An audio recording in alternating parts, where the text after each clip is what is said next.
Eu fiquei me imaginando, e o legal é quando você consegue se colocar no lugar da pessoa. Porque apontar, falar, é muito fácil. Mas você se colocar no lugar da pessoa, entender porquê de determinadas atitudes, é mais difícil. Isso não é para qualquer um. Então, quando eu estava estudando essa passagem, eu me coloquei no lugar dessa mulher e falei: Deus, como ela conseguiu fazer isso? E você vai entender por que eu estou tão emocionada assim. Porque eu quero que você entre comigo na história. Louvado seja Deus. Aqui a gente vai falar sobre Joquebede. E todos nós sabemos, ou aqueles que não sabem, vai saber na manhã de hoje, que Joquebede, ela foi a mãe de Moisés, o homem que Deus escolheu para libertar o povo de Israel. E essa mulher foi conhecida por uma mulher de fé. Todos conheciam ela por ser uma mulher de fé, uma mulher corajosa, uma mulher determinada, que não media esforços. E ela teve que lutar, igreja, em tempos difíceis, como eu acabei de dizer aqui. Não foi num momento qualquer, foi num tempo muito difícil. E aqui eu já quero abrir um parênteses para falar para você nessa manhã. Não espere tempos bons para ser um vencedor. Usa o tempo mal que talvez você esteja vivendo no dia de hoje, na manhã de hoje, para ser mais que vencedor. Para ser mais que vencedor. Não espere o tempo de facilidade para ser o campeão. Não espere isso, não. Porque quanto maior for a sua dificuldade, quanto maior for o problema que você está enfrentando ou passando, mais nobre será a sua conquista. Pega isso nessa manhã para a tua vida. Não espere que a maré esteja a seu favor. Não espere isso não, para você poder navegar grandemente. Não, seja forte. Louvado seja Deus. Mais forte que o vento, combata ele. O vento que bate na tua vida, no barco da tua vida. Porque Deus te escolheu nessa manhã, mulher, para ser mais que uma campeã. E campeão é aquele que luta até vencer. Não é aquele que para no meio da trajetória, não. Quando encontra obstáculo ou quando tem algum problema, vou voltar para trás, vou retroceder. Não. Campeão é aquele que luta até o fim para poder receber a recompensa. Então, essa passagem vai nos dizer que Joquebede e Arão, ou Arão, como queiram, que são os pais de Moisés, eles, diante de um decreto humano, de um decreto do homem, eles não temeram. Porque a Bíblia vai dizer que houve um decreto do rei, do faraó, conforme está relatado no livro de Hebreus. Se quiser colocar aqui para a gente acompanhar, Tom. Hebreus capítulo 11, versículo 23. Que mesmo diante das circunstâncias que eles estavam vivendo, porque a verdade é que algumas oportunidades de Deus nas nossas vidas chegam em momentos inconvenientes e em momentos difíceis. E não foi diferente na vida dela. Livro de Hebreus, capítulo 11, 23, diz que pela fé Moisés, depois de nascer, foi escondido por seus pais durante 3 meses, porque viram que era um menino bonito e não temeram o decreto do rei. Que decreto é esse? Você vai saber agora. Capítulo 1, você está com a Bíblia aberta, eu falei para você deixar a Bíblia aberta, porque nós vamos falar de Bíblia hoje. A partir do versículo 6 vai dizer que com o tempo morreram José, todos os seus irmãos e toda aquela geração dele. Mas os filhos de Israel foram fecundos, aumentaram muito, se multiplicaram e tornaram extremamente fortes, de maneira que a terra se encheu deles. E foi nesse tempo que se levantou um rei sobre o Egito, versículo 8, que não havia conhecido José. E ele disse ao seu povo: eis que o povo dos filhos de Israel é mais numeroso e mais forte do que nós. Precisamos usar de astúcia, ou seja, ter habilidade para com esse povo, para que ele não se multiplique e para evitar que em caso de guerra ele se alie aos nossos inimigos e lute contra nós e saia dessa terra. Então ele temia o povo de Israel, porque ele sabia que o povo de Israel era forte. E ele não queria que esse povo se multiplicasse sobre a terra. Então ele passou a afligir o povo de Israel, dando mais trabalho e fazendo de tudo para que eles não avançassem. Só que a Bíblia vai dizer aqui no versículo 12, capítulo 1 do livro de Êxodo, que quanto mais os afligiam, mais eles se multiplicavam e mais eles se espalhavam. Aleluia!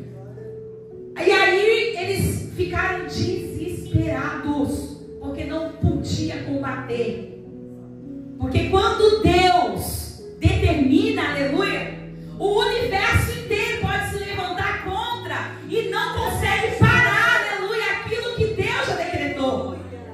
Eles eram afligidos, missionária, mas com a aflição, com as dificuldades, eles se dedicavam ainda mais, cresciam ainda mais e lutavam ainda mais. Louvado seja Deus. Aleluia. E ele, não satisfeito, ele decreta algo sobre aquele povo de Israel. Ele chama as parteiras da época e diz: deixem nascer as meninas, mas os meninos não. É um modo que ele encontra de paralisar o crescimento, porque homem de Deus, homem temente a Deus, ninguém para. Só que existia em meio às parteiras duas que eram tementes a Deus. A gente nunca está só. Sempre tem anjos de Deus enviados na terra para nos auxiliar em momentos de dificuldade. E ele, mesmo com o decreto, essas duas parteiras, elas não aceitam a ordem vinda do homem, do rei. E elas não fazem aquilo que ele pediu. E ele chama elas e pergunta: por que você não está fazendo aquilo que eu decretei, aquilo que eu mandei? E elas respondem a ele, está tudo na Bíblia aí, você pode acompanhar comigo. Que as mulheres hebreias não são como as egípcias. Até as mulheres de Deus são diferentes. Versículo 19, louvado seja Deus, capítulo 1, diz: elas são vigorosas e dão a luz antes que a parteira chegue. A estratégia de Deus. E aí ele diz: não, isso não está certo, eu preciso dar fim desses homens que estão nascendo. Como é que vai ser a nossa situação? Eles vão tomar conta, eu não posso deixar isso acontecer. E aí ele ordena, decreta, versículo 22. Então Faraó deu ordem a todo o seu povo, dizendo: joguem no rio Nilo todos os meninos hebreus que nascerem, e quanto às meninas, deixem viver. E aí a gente entra no capítulo 2 que eu acabei de ler aqui. Pensa numa situação como essa, um decreto vindo de um rei, dizendo que todas as mulheres que tivessem filhos homens iam ficar sem seus filhos, porque os filhos iriam ser tirados delas, iam ser jogados no rio Nilo. É diante dessa cena, diante desse decreto, que Moisés nasce. E aí eu falo para você, é no tempo difícil que nós precisamos lutar. Porque ela estava grávida, ela não sabia se viria um menino ou uma menina. Mas quando a criança nasce e ela recebe a informação de que era um menino, pensa no desespero dessa mãe. O que será de mim? O que será do meu filho? Há um decreto vindo do rei de Faraó que joguem no rio Nilo todos os meninos hebreus que nascerem, deixando somente as meninas viver. E aí, diante dessa cena, diante dessa situação, eu me coloquei no lugar dessa mulher. E por conta de me colocar no lugar dela, eu trouxe alguns princípios nessa manhã para mim, para a tua vida. E o primeiro deles é: dê valor aquilo que Deus entrega nas tuas mãos. Mesmo em tempos difíceis, porque Ele sabe o que está fazendo.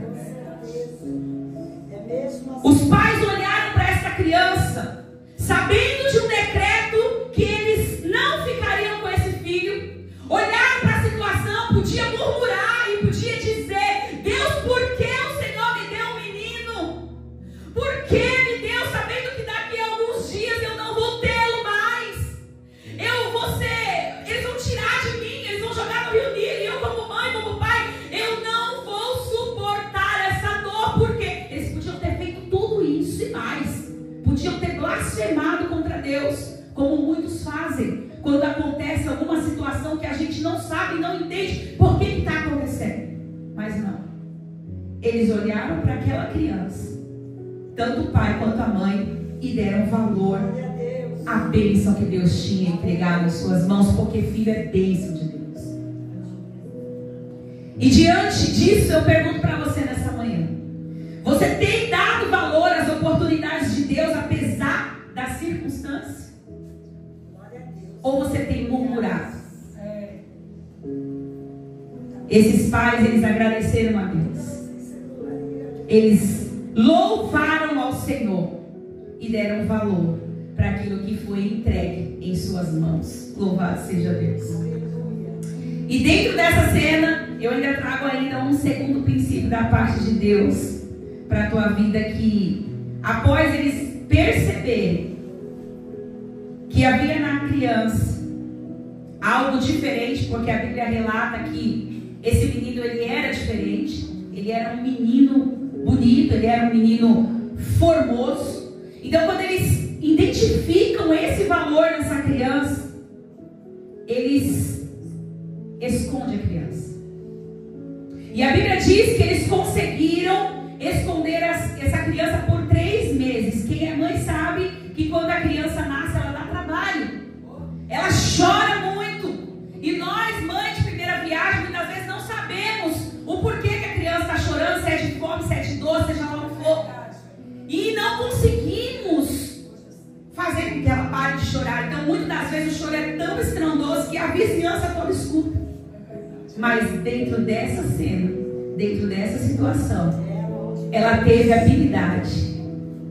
E o Senhor permitiu que ela tivesse esses 3 meses com essa criança.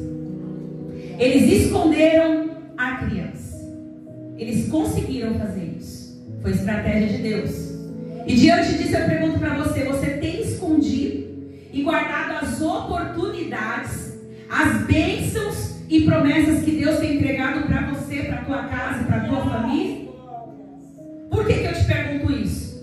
Porque quando a gente abre a bênção que Deus entrega para nós, para muita gente, a gente corre o risco de ser alvejado pelas flechas do inimigo. O que é isso, pastor? A gente vira alvo de críticas e de ataques. E tem coisas que você precisa guardar dentro do seu coração. Tem coisas que você precisa proteger das circunstâncias contrárias da vida. Tem coisas que nós recebemos da parte de Deus e nós não podemos gritar para o mundo inteiro ouvir. Porque se essa mãe gritasse naquele momento para o mundo inteiro ouvir, ou não tivesse habilidade de fazer essa criança se calar durante 3 meses, ela ficaria sem a criança. Por isso eu pergunto: o que você tem feito com a bênção que Deus tem entregado nas suas mãos? Você tem gritado para o mundo inteiro ouvir? E aberto espaço para que todos comecem a te criticar e falar, ao ponto de a qualquer momento você perder a tua bênção? Ou você tem feito como esses pais, escondido e guardado no teu coração?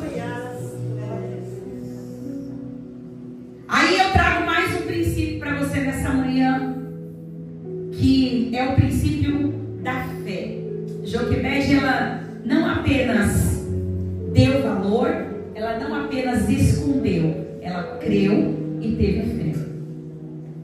E quando ela percebeu que dentro da tua casa não seria mais possível esconder aquela criança, porque a promessa que Deus entregou nas tuas mãos estava crescendo. Aleluia. Porque tem hora que a promessa cresce. Aleluia. Aí ela executou a fé. fez o que talvez eu e você não conseguiria. Ela enviou o filho para um lugar onde talvez a sua fé dizia que sim, que ele seria guardado e protegido. Eu acho que nenhuma mãe teria coragem de pegar o filho e colocar ele dentro de um cesto defumado, como disse aqui, e colocar ele sobre um rio, diante de uma correnteza, para ser levado embora, se não tivesse a certeza que Deus estaria com as mãos dele sobre essa criança a todo momento. Nenhuma mãe faria isso se não tivesse essa certeza no coração. Mas é como se ela tivesse encurralhado. Olha para o lado, eles receberam um decreto, vão pegar a criança e vão jogar, vai morrer de qualquer jeito. E aí ela se depara para o outro, e se eu jogar, vai morrer também, a correnteza vai levar. Opa, não, eu sou uma mulher de fé, eu tenho que crer que algo pode acontecer, porque a Bíblia nos ensina no livro de Hebreus que a fé é o firme fundamento das coisas que não se vê, mas se espera. E ela tinha essa confiança guardada dentro do seu coração. Pode não acontecer, mas todavia eu creio num Deus que tudo pode, e se Ele quiser, aleluia, louvado seja Deus, Ele pode cuidar do meu filho, então eu vou fazer. E ela teve essa ideia, essa estratégia de Deus, aleluia, e fez isso. Glória a Deus. Ela não tinha outra opção senão colocar a fé dela em ação. Então, depois de esconder, quando a promessa cresce, é tempo de expor, e ela continua crendo que aquele que começou a boa obra é fiel para cumprir, é fiel para terminar. Porque ela é boa? Não, para que a glória do Senhor, aleluia, para que o nome dele seja glorificado sobre a face da terra. Mas olha que interessante, ela não só apenas colocou ele lá naquele bercinho, não, ela deixou ele lá, só que ela creu e executou a fé. E como é que ela executou essa fé? Mulher de oração é diferente, igreja. Mulher de oração vê coisas que ninguém vê. Mulher de oração faz coisas que ninguém faz. Ela colocou a fé em ação, ela orou e ela continuou intercedendo. Ela não apenas colocou ele lá e tchau, não. Ela colocou e intercedeu.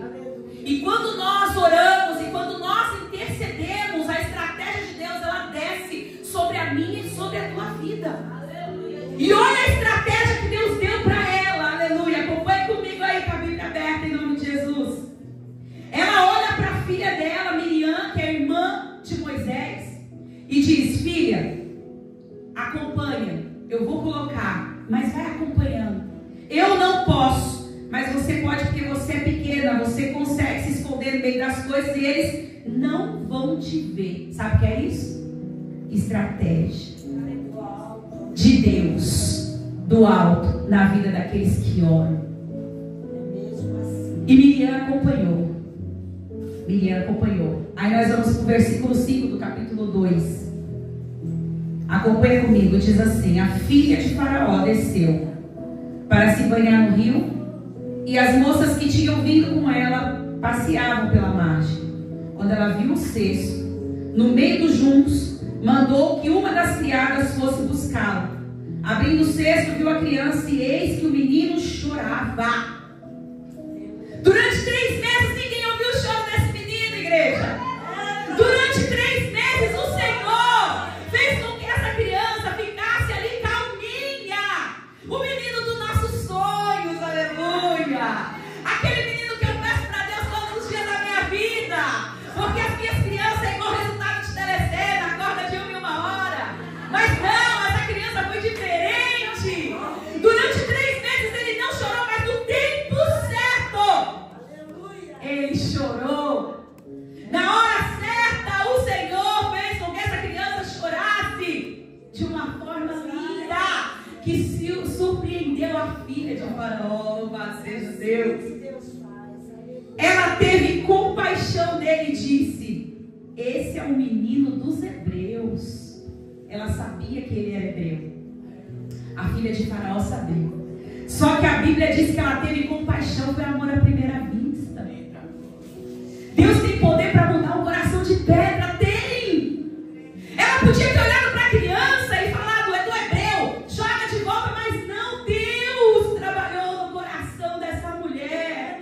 E quando ela se deparou com a criança, aquele chorinho de neném não incomodou, não. Fez com que ela ficasse ainda mais apaixonada. Ela se moveu de íntima compaixão. É um hebreu. E nessa hora, quem aparece? A Miriam, que estava ali acompanhando tudo de pertinho. Por causa da intercessão da mãe. Por causa da oração da mãe. Tem filhos que estão por aí, no mundo das drogas, do crime. Mas tem mãe de joelhos orando. Tem mãe de joelhos clamando. Tem mãe que não desiste, não importa a situação em que o filho se encontra. No vício, não importa. Ela está de joelhos orando, crendo que no momento e na hora oportuna Deus vai agir em favor desta mãe. Aleluia! Louvado seja Deus. Ela não perdeu as esperanças. E é isso que eu quero que você aprenda nesta manhã. Não importa o que seu filho esteja fazendo, não importa o que ele esteja passando, enfrentando, continua orando, continua perseverando, continua intercedendo, aleluia, porque o que há de vir virá sobre a tua vida e não tardará. Ela tinha duas opções: esperar o mal vir sobre a vida dela, a notícia chegar: a mãe morreu. Mas ela estava orando: Deus, acompanha, Senhor, usa. E Deus, do alto céu, ouvindo o seu clamor, e disse: você fez a tua parte, agora é comigo. Quando as nossas forças se acabam, quando a nossa esperança se acaba de Deus, ela entra em ação, porque Ele sabe até onde nós suportamos. Ela fez tudo o que ela podia fazer, tudo aquilo que estava no alcance dela, porque o que é para eu e você fazer, Deus não vai fazer. Entenda, nós precisamos fazer o que está ao nosso alcance, mas o que é de Deus, deixa na mão dele. Deixa na mão dele, porque ele vai fazer. O que parecia ser o mal, louvado seja Deus, se tornou bem maior na vida dela. Por quê? Porque aquele que confia e entrega o seu problema, a sua dificuldade nas mãos do Senhor, não se decepciona. Por quê? Porque os planos do Senhor ainda são melhores e maiores do que os nossos. Sempre será assim. Aleluia. Além dela ter o filho dela de volta, porque nesse momento Miriam chega nela, na filha de Faraó, e diz: quer que eu chame alguma mulher hebreia para poder auxiliar e amamentar? Aí ela: por favor, faça isso. Ela vai aonde? Gente, vocês conseguem vir comigo na história? Vocês conseguem entrar comigo nessa história? Quando a mãe está lá, ó, de joelho o tempo todo. É como uma mãe que teve aqui um tempo atrás, quando uma mãe não, uma avó. Teve um tempo que a filha, a neta, ela estava com um decreto de morte pelo homem, porque ela estava com câncer. E ela não pegou aquilo para ela. Ela falou: esse é o decreto humano, mas eu creio na providência divina. E ela entrava nos cultos, gente, sem brincadeira nenhuma. Todos os cultos que ela entrava, ela ficava de joelho, às 2 horas de joelho, não levantava, só intercedendo. Tá aqui o Elton, sua avó, intercedendo em todos os cultos pela cura da menina, porque ela acreditava que Deus podia ouvir o clamor dela. Ela não desistiu, ela podia entrar e participar. Não, ela falou: eu vou fazer mais, eu vou dobrar os meus joelhos, porque aquele que paga preço tem recompensa do céu, aleluia. E ela ficou clamando. É igual essa mãe, Joquebede. Ela não sabia o que estava acontecendo. Ela falou: ó, vai lá que eu vou ficar aqui, eu vou orar, eu vou fazer a minha parte. E aí pense ela lá, eu quero imaginar a cena dessa mulher de joelhos, chorando: Deus, é meu filho. Filho é bênção de Deus, é presente de Deus. Como que o Senhor me dá uma bênção e já toma, Senhor? E aí Miriam entra correndo: consegue presenciar essa cena? Aleluia. Vem pra cá, mãe. Pediram para chamar uma hebreia para amamentar. Como assim? Vamos lá, mãe. Não fala. Porque tem momentos na vida da tua vida que a gente não precisa entender nada. As coisas de Deus não é para ser explicada, elas são para ser vividas. Aleluia. Louvado seja Deus. E ela correu. Ela correu. E teve os filhos, o filho dela de volta nos seus braços. Isso é dependência de Deus, igreja. Isso é para quem crê. Isso não é para qualquer um, não. É só para aqueles que creem, é para aqueles que acreditam, é para aqueles que esperam, é para aqueles que confiam no Senhor Jesus. Aleluia, louvado seja Deus. E como eu disse, que os planos do Senhor são sempre melhores e maiores do que os nossos, a única coisa que Ele quer é que nós coloquemos a nossa fé em ação. Ela colocou. Aí ela não só cuidou do filho, como ela teve um salário para cuidar do próprio filho. Você tem noção disso? Por quê? Porque a filha de Faraó não sabia que ela era mãe. E nem precisa saber. Mas quando ela chega, aí ela chega para a mãe e fala: ó, por você estar prestando esse serviço, eu vou te pagar um salário. Como diz meu marido, foi o primeiro Bolsa Família naquela época. Tem coisa melhor do que confiar e ser dependente desse Deus? Não tem, gente. Não tem. E eu, assim como essa mãe, eu me movi de íntima compaixão. E quando a gente tem a certeza e acredita que quando a gente entrega no altar do Senhor, a gente pode descansar, aí a gente recebe aquela paz que excede todo entendimento. Então, se coloque de pé em nome de Jesus. Eu não quero prolongar muito, porque as horas estão avançadas, mas eu tenho certeza que aquilo que eu trouxe para essa manhã vai ficar guardado no teu coração. Seja como essa mulher de fé, seja como a mãe que confia no Senhor. O homem pode dar a palavra, mas a última ainda vem de Deus. Confie, acredite que no final dá tudo certo. Se não deu, é porque o final ainda não chegou. Continue crendo, continue esperando, continue orando, porque o que há de vir sobre a tua vida virá e não tardará. Você pode estar vivendo um momento mau, você pode estar vivendo um momento difícil da tua vida, mas nesse momento difícil, as mãos do Senhor estão estendidas. Eu creio, aleluia. Analisando toda a situação, esperando só o melhor momento para entregar a bênção na mão. Aleluia. Faça a tua parte e a de Deus, Ele vai fazer no tempo dele, amém? Assim eu agradeço a minha oportunidade, as palavras do Senhor.